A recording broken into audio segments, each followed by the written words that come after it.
22일 목요일입니다. 오늘 함께 나눌 말씀은 이사야 29장 9절로 14절까지 말씀이 되겠습니다. 제가 봉독합니다. 너희는 놀라고 놀라라. 너희는 맹인이 되고 맹인이 되라. 그들의 취함이 포도주로 말미암음이 아니며 그들의 비틀거림이 독주로 말미암음이 아니니라. 대저 여호와께서 깊이 잠들게 하는 영을 너희에게 부어주사 너희의 눈을 감기셨음이니 그가 선지자들과 너희의 지도자인 선견자들을 덮으셨음이라. 그러므로 모든 계시가 너희에게는 봉한 책의 말처럼 되었으니 그것을 글 아는 자에게 주며 이르기를 그대에게 청하노니 이를 읽으라 하면 그가 대답하기를 그것이 봉해졌으니 나는 못 읽겠노라 할 것이요.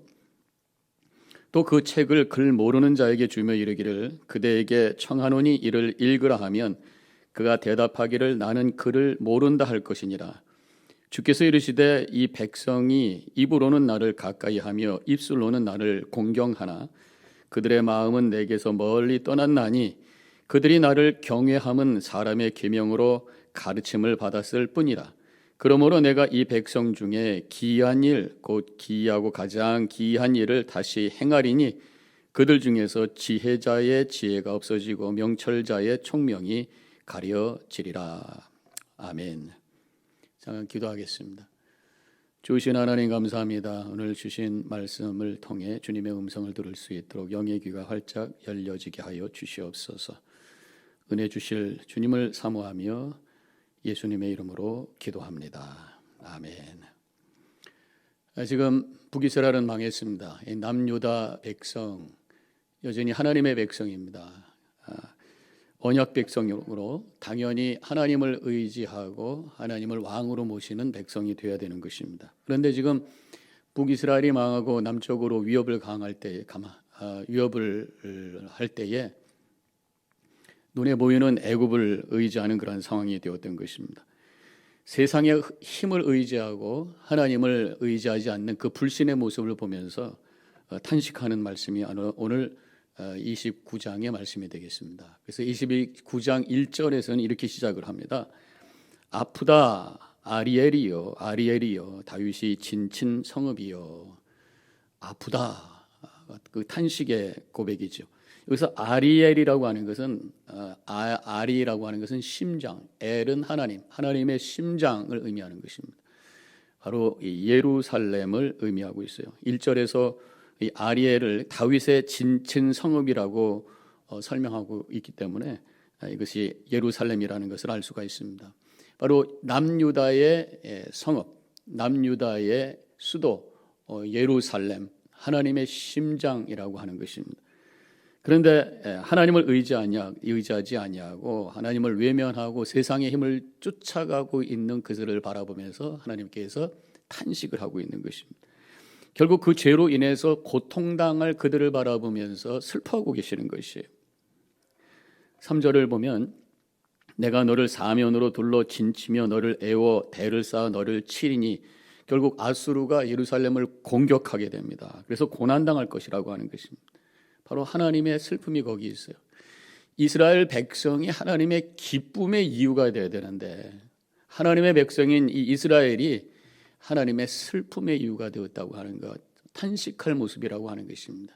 새 이스라엘, 바로 성도, 교회입니다. 우리 성도들은 하나님의 기쁨의 이유가 되어야 될 줄로 믿습니다. 나 주님의 기쁨 되기 원하네. 내가 원하는 한 가지 주님의 기쁨이 되는 것. 이 찬양의 고백이 우리 모든 성도님들의 고백이 되시기를 주님의 이름으로 간절히 축원합니다. 하나님께 기쁨과 영광을 돌리는 복된 삶을 살아가시기를 축원합니다. 아수르가 예루살렘을 공격할 것을 말씀하셨어요. 그런데 바로 이어서 하나님께서 그들을 한순간에 쫓아내신다고 말씀합니다. 5절에 그럴지라도 아수르가 예루살렘을 공격할지라도, 그래서 고통을 줄지라도, 계속해서 5절 내 대적의 무리는 세미한 티끌 같겠고 강포한 자의 무리는 날려가는 겨 같으리니 이 일이 순식간에 갑자기 일어날 것이다. 남유다 즉 예루살렘을 포위하고 공격을 했지만 하나님께서 결국은 그들을 먼지같이 한순간에 날려버리게 될 것이다. 하나님께서 그들을 다시 구원할 것이다 라는 소망의 메시지가 선포되고 있어요. 그들이 하나님을 불신한 그 죄로 고통은 당했지만 우리 하나님, 신실하신 하나님께서 그 언약을 기억하셔서 이스라엘 백성들을 다시, 이 남유다 백성들을 구원해 주신다고 하는 것이죠. 하나님의 공의의 법칙은 죄의 값은 사망, 죄의 값을 치러야 된다고 하는 것이죠. 그러나 하나님은 은혜의 하나님이기 때문에 또 구원의 길을 열어주신다고 하는 것이, 우리 모든 성도들 죄로 인해서 우리는 죽을 수밖에 없는 그러한 상태에 있다고 하는 것이에요. 그러나 예수님께서 그 죽음을 대신 당해 주심으로 말미암아 우리 믿는 자들에게 구원의 길을 열어주신 것입니다. 바로 이 십자가가 하나님의 그 공의, 죄값은 사망이라고 하는 공의와 하나님의 은혜가 만난 거룩한 자리라고 하는 것입니다. 십자가를 바라볼 때마다 우리가 치러야 될 그 고통과 죽음을 예수님께서 대신 치러주셨음을 감사하며 찬양하며 기쁨으로 주님 앞에 나아가는 우리 성도님들 되시기를 축원합니다. 자, 오늘 우리 이제 봉독한 말씀으로 들어가는 거예요. 9절에 유다의 현재의 영적인 상태를 말하고 있어요. 지금 8절까지는 앞으로 일어날 일에 대한 말씀이라고 할 수 있다고 한다면 지금 9절부터는 현재 상태가 어떤가. 너희는 놀라고 놀라라. 너희는 맹인이 되고 맹인이 되라. 그들의 취함이 포도주로 말미암음이 아니며 그들의 비틀거림이 독주로 말미암음이 아니니라. 맹인이 되어서 앞을 제대로 못 본다 그런 얘기죠. 그러다 보니까 휘청휘청한다는 거죠. 술 마셔서 취해서 그러는 것이 아니라 갈피를 알지 못해서 우왕좌왕하고 있는 그러한 모습을 여기서 말씀하고 있는 것입니다. 흔들리는 삶. 하나님의 말씀을 알지 못하기 때문에, 하나님의 뜻을 알지 못하기 때문에 그저 느끼는 대로 되는 대로 흘러가다 보니까 휘청거리는 삶을 살게 된다고 하는 것이에요. 지금 그것이 남유다의 영적인 상태다. 하나님의 말씀이 없고 영적인 맹인의 상태다라는 말씀이죠.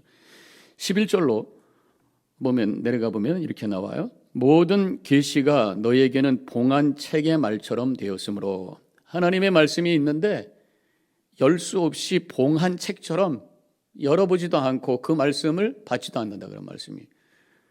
배운 사람에게 읽어보라고 하니까 계시의 책이 봉해져서 열 수가 없어 읽을 수 없다 이렇게 대답한다고 하는 말씀을 그 이후에 하고 있고, 못 배운 사람한테 가서 그럼 읽으라고 했더니 나는 글을 몰라서 못 읽겠다. 이래서 못 읽고 저래서 모르고 하나님의 계시의 말씀을 받지 못하는, 대하지 못하는 영적인 무지의 상태, 영적으로 무너진 상태가 지금 남유다 백성들의 상태라고 말씀하고 있는 것이, 말씀을 붙들어야 우리의 영의 눈이 띄어지게 되고, 그래서 하나님께서 우리에게 제시한 그 길을 향해서 걸어감으로 말미암아 휘청거림이 없이 반듯하게 평안 가운데 승리의 삶을 살게 되는 줄로 믿습니다. 기독교 역사에서 보면은 이 부흥운동이 일어난 것이 언제예요? 종교개혁, 하나님의 말씀을 다시 찾았을 때, 말씀이 번역이 되고 구텐베르크에 의해서 그것이 인쇄가 되어서 성도님들의 손에 하나님의 말씀이 들려지고 그 말씀을 직접 읽고 묵상하면서 성령의 역사가 일어나므로 부흥의 역사가 일어나고 많은 크리스천들이 주님께로 돌아오는 역사가 일어났던 것을 알 수가 있습니다. 우리 개인의 믿음도 마찬가지. 하나님의 말씀을 배우고 묵상함으로 그 말씀이 내 속에 살아 움직일 때에 부흥의 역사가 일어나는 것입니다. 성경은 옛날 책이 아니라 하나님의 계시의 말씀인 줄로 믿습니다. 성경을 통해서 하나님의 뜻을 알고 하나님이 누구신 줄 알고 또 내가 누구인가, 하나님이 나에게 주신 것이 무엇이고 나를 향한 하나님의 목적이 무엇인가, 이것을 알아서 그것을 향해서 또 영혼을 향해서 걸어가게 된다고 하는 것입니다. 흔들거림이 없는 우리 반듯한 삶, 평안 가운데 모든 것을 이겨내는 승리의 삶을 살게 되는 줄로 믿습니다. 13절로 내려가 보면 주께서 이르시되 이 백성이 입으로는 나를 가까이 하며 입술로는 나를 공경하나 그들의 마음은 내게서 멀리 떠났나니 그들이 나를 경외함은 사람의 계명으로 가르침을 받았을 뿐이라. 지금 하나님의 계시의 말씀이 없으니까 하나님을 믿는다고 하지만 입으로만 믿는다고 하는 것이, 입으로만 하나님을 부르고 하나님을 멀리 느끼면서 살게 된다는 거죠. 말씀이 없으면 하나님은 내 곁에 가까이 있다고 하는 것을 경험할 수가 없다고 하는 것입니다.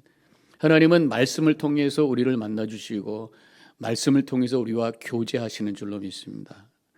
말씀이 우리 가운데 있어야 주님의 임재가 느껴지고 주님의 마음이 느껴지고 주님과 영적으로 교통하게 되는 것이에요. 말씀이 없으면 하나님이 멀리 느껴지게 된다고 하는 것입니다. 그렇게 되다 보니까 가깝게 느껴지는 세상의 힘을 추구하는 삶을 살게 돼. 그게 지금 이 유다의 모습인 것입니다. 계시가 없고 하나님의 말씀이 없으니까 하나님이 멀리 느껴지게 된 거예요. 그러다 보니까 가까이 있는 애굽의 힘을 쫓아다니게 되고 결국 하나님을 불신하는 그런 결과를 가져오게 되었다고 하는 것이죠. 그것을 지금 하나님께서 탄식하고 있는 것입니다. 그 13절 그 뒷부분에 그들이 나를 경외함은 사람의 계명으로 가르침을 받았을 뿐이라 그랬어요. 하나님이 멀리 느껴지니까, 말씀이 없으니까 하나님이 멀리 느껴지게 되고, 그러다 보니까 사람의 계명을 받아서 잘못 하나님을 경외하고 있다, 그런 말씀이에요. 예수님께서 이 구절을 인용하셔서 말씀하신 적이 있습니다. 마태복음 15장 8절 9절에 이 백성이 입술로는 나를 존경하되 마음은 내게서 멀도다. 사람의 계명으로 교훈을 삼아 가르치니 나를 헛되이 경배하는도다. 거의 같은 말씀이잖아요. 지금 외식하고 있는 유대교 지도자들을 향해서 경고하실 때 하셨던 말씀입니다. 지금 여기서 사람의 계명이라고 하는데 당시에 장로들의 유전이라고 해서 종교 지도자들에 의해서 만들어진 율법을 해석한 그런 계명들이 있었어요. 근데 이들이 하나님으로부터 멀리 떨어져 있었기 때문에 하나님과 영적으로 교통하고 하나님의 마음이 그 속에 담겨 있는 사람들이 아니었어요. 그러다 보니까 율법을 해석할 때에 그 속에 있는 진정한 주님의 뜻을 전한 것이 아니라 규칙만 만들고 껍데기만 만들고 법칙만 만들고, 그러다 보니까 형식적인 믿음을 갖게 되는, 형식적으로 예배하는 그러한 결과를 가져오게 되었다고 하는 거죠. 그래서 외식하는 자들아, 회칠한 무덤들아, 껍데기만 번들어하고 속에는 썩어 있는 모습이다, 이렇게 예수님께서 핀잔하신 것이죠. 우리도 마찬가지입니다. 우리가 성경을 읽을 때 하나님을 사모하는 마음으로 말씀 속에 하나님의 마음이 담겨져 있음을 믿고 묵상하면서 말씀을 대할 때에 성령께서 역사하셔서 하나님의 음성을 듣고 하나님의 마음을 깨닫고 하나님의 뜻 앞에 순종하는 믿음의 삶을 살게 되는 것입니다. 그렇지 않게 됐을 때에 하나님의 뜻이 아닌 나의 뜻으로 왜곡하게 되는 것이죠. 하나님을 가깝게 느껴지는 마음으로 하나님의 말씀을 받아야 되는데 그냥 하나님의 말씀을 계명으로 받다가 보니까 그 말씀을 나에게 적용하지 않고 다른 사람들에게 적용하고 다른 사람을 오히려 정죄하는 결과를 가져오게 된다는 것이죠. 하나님의 말씀이 사람의 계명이 되어버린 거예요. 내 중심적으로 해석하면서 내 중심적으로 다른 사람들을 판단하는 기준이 되어버린 거란 말이에요. 그래서 예수님도 당시 유대교 지도자들이 그랬던 것이 바로 예수님을 향해서 하나님의 말씀 율법을 가지고 예수님을 정죄해버렸다라고 하는 것입니다. 모순이잖아요. 하나님의 말씀을 가지고 하나님의 아들을 정죄해버렸다고 하는 거예요. 그래서 죽게 만들었다고 하는 거예요. 하나님의 계명을 사람의 계명으로 만들어버린 그 결과가 바로 예수님의 죽음이었다고 하는 것을 우리가 보게 되는 것입니다. 하나님을 멀리 느낄 때 오는 현상 중에 하나가 바로 말씀을 통해서 하나님을 느끼지 못하게 된다는 것입니다. 내가 직접 하나님의 말씀을 통해서 주님의 음성을 느끼지 못해요. 듣지를 못해요. 근데 신앙생활을 하면서 그러다 보니까 들리는 말씀, 설교 말씀만 듣고 믿음 생활을 하게 되는 것입니다. 그러다 보니까 이 설교자에게 의존을 하게 되는 거죠. 그저 내가 받는 말씀이 직접 성경을 통해서 주시는 성령의 감동이 아니라 제단을 통해서 주시는 말씀만 받다 보니까 하나님은 멀리 느껴지게 되고, 그러다 보니까 보이는 설교자를 바라보게 되는 거죠. 그래서 나중에 보면은 오히려 사람을 쫓아가는 결과를 가져오게 되는 거예요. 내가 말씀의 은혜를 받았는데 하나님께 가까이 가야 되는데 사람을 쫓아가. 이게 이단이란 말이에요. 이단의 어떤 말씀을 통해 가지고 사람들이 그 말씀에 현혹이 돼 가지고는 하나님을 경배하는 것이 아니라 그 사람을 쫓아가면서 하나님으로부터 오히려 멀어지게 되고 가정이 파괴가 되고 영적으로 무너지는 결과를 가져오게 된단 말이에요.